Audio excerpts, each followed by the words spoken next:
जा रही है, वहीं टीएमसी की तरफ से ममता बनर्जी शांति की अपील कर रही हैं, लेकिन हालात बहुत अभी भी असामान्य है। देखिए, मैं मुर्शिदाबाद डिस्ट्रिक्ट का ही एक मुर्शिदाबाद वासी हूं, जहां मैंने जन्म भी लिए, बड़ा भी हुई, राजनीति भी की, नुमाइंदे भी बनी।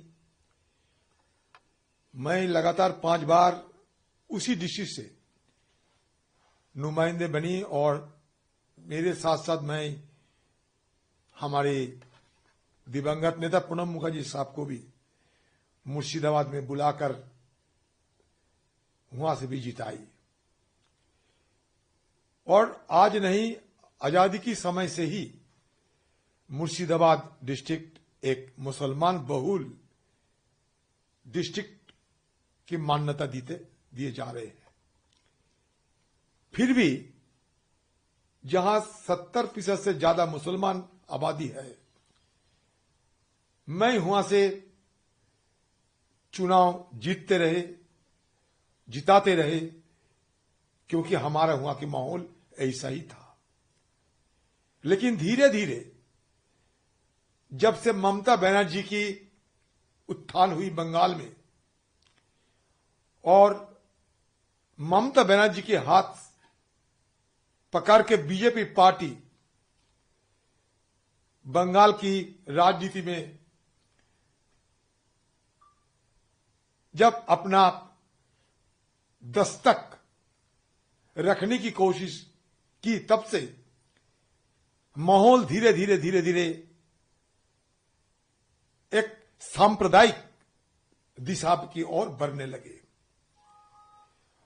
और ये चलते चलते आज इस कगार में पहुंच चुके हैं कि मुझे हराने के लिए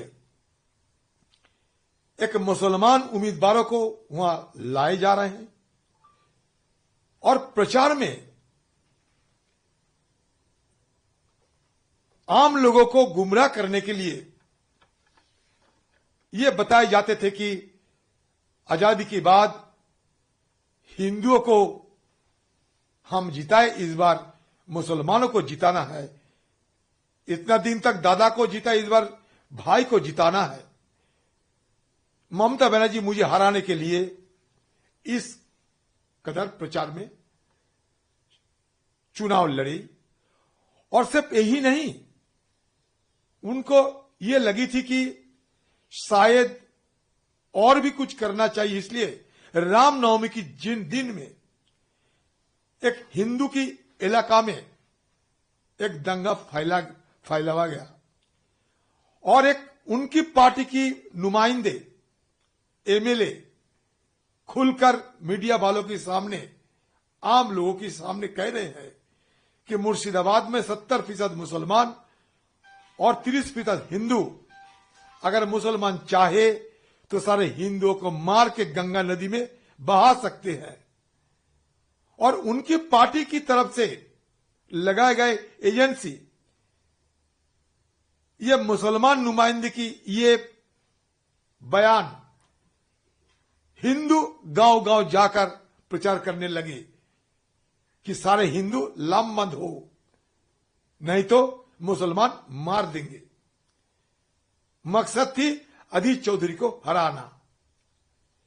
और देखते देखते सारे मुर्शिदाबाद आज ये सांप्रदायिक ध्रुवीकरण की गिरफ्त में आने लगे। और धीरे धीरे जो आंदोलन शांतिपूर्ण रही थी, वक्फ कानून के खिलाफ जो आंदोलन सिर्फ मुर्शिदाबाद नहीं सारा देश में हो रहे हैं, ये सब वाकिफ है और वाजिब भी है। कोई भी कानून के खिलाफ लोगों की कहने की, आंदोलन और प्रदर्शन करने की अधिकार तो है। कांग्रेस पार्टी सदन के अंदर, सदन के बाहर, जेपीसी, हर जगह हम लोग ये वक्फ कानून की विरोध किए हैं, अपना विरोध जताए भी है।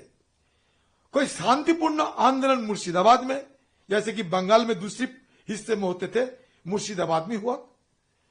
और ये सत्तारूढ़ पार्टी की मंत्री आकर भड़काऊ वाले भाषण देने लगे और ये शांतिपूर्ण आंदोलन जो मुसलमान समुदाय के लोग कर रहे थे, उसके अंदर मतलब कट्टरपंथियों की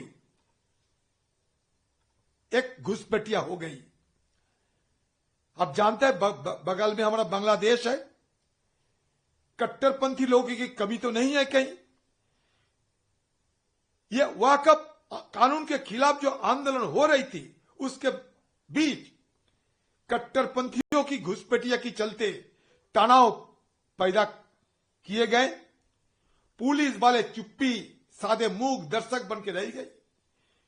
सारे पुलिस वालों को पता था कि ये मुद्दा गर्मा जा रहे हैं, लेकिन फिर भी उनके अंदर की लापरवाही के चलते आग भड़क गई।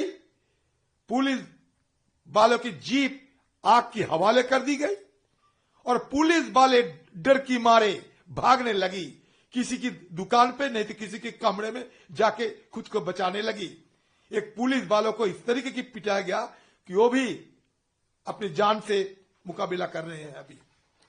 तो इसी हालत में चलते चलते आज इस कगार में पहुंच चुके हैं कि मुर्शिदाबाद में एक बड़े हिस्से एक सांप्रदायिक दंगा की गिरफ्त में आ चुके हैं। बहुत सारे हिंदुओं को भी और डर की मारे अपना गांव छोड़ने पड़ी। ये बंगाल की जो मुख्यमंत्री है ममता बनर्जी, ये ममता बनर्जी की सरकार की निकम्मियां, उनकी लापरवाही और उन सरकार की गलतियां से, अनदेखी से आज सारे बंगाल धीरे धीरे खतरे की ओर बढ़ रहे हैं। जहां 26,000 से ज्यादा शिक्षकों की नौकरी से निकाले गए, वो भी सत्तारूढ़ पार्टी के भ्रष्टाचार के चलते। जब सारे बंगाल के लोग खपा हुआ है, आक्रोश में है, तो उनको निगाहों को भटकाने के लिए ये सांप्रदायिक दंगा की अलावा और कौन सा अच्छा मौका मिल सकते हैं। तो ये अपने सरकार की खामियां को, अपने सरकार की निकम्मियां को और हटाने के लिए, आम लोगों की निगाहों से भटकाने के लिए उनकी तरफ से दंगा कराने में और दंगा फैलाने में जो सावधानी बरतने की जरूरत थी, वो सावधानी नहीं बरतने को देखा हम लोग। पुलिस आए, 4 रोज बाद गए वहां। अब इस बंगाल की जो हाईकोर्ट की हस्तक्षेप हुई, हाईकोर्ट के निर्देश में आज सेंट्रल फोर्स की तैनात हुई। मुझे सवाल यह है कि क्यों बंगाल में एक सरकार रहते हुए हाईकोर्ट को इसमें हस्तक्षेप करने की जरूरत महसूस हुई, और उसके साथ साथ क्यों हाईकोर्ट की आदेश से हुआ सेंट्रल फोर्सेस की तैनाती हुई, क्यों? इसमें यह साफ जाहिर होते हैं कि बंगाल की सरकार नाकामी है, निकम्मी है, और इस सरकार से आम लोगों को राहत मिलना मतलब नामुमकिन है। फिर भी हम हर संभव प्रयास कर रहे हैं। मैं हाथ जोड़कर सारे बंगाल के आम लोगों को, मुर्शिदाबाद के आम लोगों को ये गुजारिश कर रहे हैं कि आप लोग शांति बहालिए। किसी हालत में हमारा मुर्शिदाबाद की जो हमारा कृष्टि है, हमारा जो संस्कृति है, हमारा जो तहजीब है, हम एक दूसरे की भाईचारे की जो जिंदगी गुजारी है, ये जिंदगी हमें वापस लाना ही चाहिए। कभी किसी हालत में नफरत की राजनीति मुर्शिदाबाद की आम लोगों की अंदर, आम लोगों के दिल में कभी मान्यता नहीं मिलेगी, और इस राहों में हम किसी हालत में चलते चलते इसकी वापसी लाएंगे, इसको बहाली करेंगे। ये हमारे सबके लिए ये सबसे बड़ा संकल्प है। आज सर लगातार बयान दे रही है, कह रही है कि जिहादी जो ऐसा कर रहे हैं उनको जिहादी का टर्म दिया जा रहा है, और ये कहा जा रहा है कि जिहादियों को पूरा संरक्षण प्राप्त है। तो बीजेपी भी एक तरीके से अपने बयान उनके जो है वो भी देखिए, बीजेपी की अपना मकसद तो अलग है, आप जानते हैं। बीजेपी सारे हिंदुस्तान में ध्रुवीकरण की राजनीति कर रही है, और बीजेपी को हम सब जानते हैं कि बीजेपी सांप्रदायिक ध्रुवीकरण करेगा ही, उसको पहचानते हैं। लेकिन जो ढोंग करती है ना बंगाल के मुख्यमंत्री, ये जो ढोंग करते जो सामने एक आवरण रख रही है कि वो सेकुलर है, लेकिन उसका ये धजिया भी निकलने लगी। बीजेपी सांप्रदायिक ध्रुवीकरण करेगी, इसमें कोई नई बात नहीं है। आम मुसलमानों को जिहादी कहने की मौका बंगाल की सरकार नहीं तो दे रही है बीजेपी पार्टी को। और इसके सुविधा किसकी होती है? टीएमसी मतलब सत्तारूढ़ पार्टी को और बीजेपी को। ध्रुवीकरण जितनी होगी, आम लोगों की जो मौलिक समस्या है वो समस्याओं को लेकर चर्चा नहीं होगी और अंतिम में बीजेपी और टीएमसी की लाभान्वित होंगे।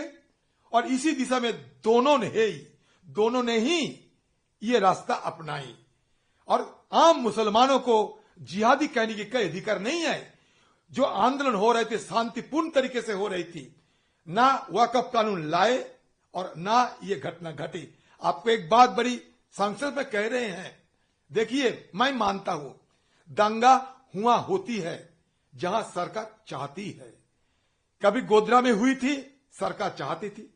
कभी बंगाल में हो रही है, वो भी सरकार की मर्जी के अनुरूप हो रहे हैं।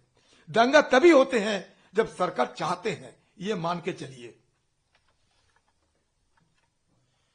सर, आप मुर्शिदाबाद का दौरा भी करेंगे क्या, और क्या ये भी चाहेंगे कि जो नुमाइंदे हैं वहां पर अभी जो चुने हुए नुमाइंदे हैं वो भी लोगों के बीच में जाएं? देखिए, मुर्शिदाबाद डिस्ट्रिक्ट के 2 असेंबली सेगमेंट है। मालदा की वो हिस्सा है। वहां के हमारे कांग्रेस पार्टी की एमपी ईसा खान है। कल ही मैं ईसा खान से बात की और इसके साथ साथ हमारे पार्टी की सारे जो आम कार्यकर्ता है, जूम में उनसे बात मैं लगातार कर रही है। और हमारी तरफ से सारे आम कार्यकर्ताओं को उतारे गए। प्रशासन हमें घुस नहीं देते। अभी तो चारों तरफ पुलिस और पुलिस की अगुवाई में सेंट्रल फोर्सेस की तैनाती हुई है। हमें तो घुस नहीं दिए जाते। फिर भी उसी हालत में भी हमारे एमपी ईसा खान आज गई और सत्तारूढ़ पार्टी के जो एमपी जो वहां रहते हैं वो वहां से भाग के चले गए बहुत पहले ही। तो बात यह है कि हम हमारी तरफ से जितना कोशिश करना चाहिए करेंगे। मैं छोटी सी एक बात आपको कहना चाहते हैं। देखिए, मुर्शिदाबाद में ना कोई ग्राम पंचायत, ना कोई नगर पालिका, ना कोई एमएलए, ना कोई एमपी हमारे पार्टी के है।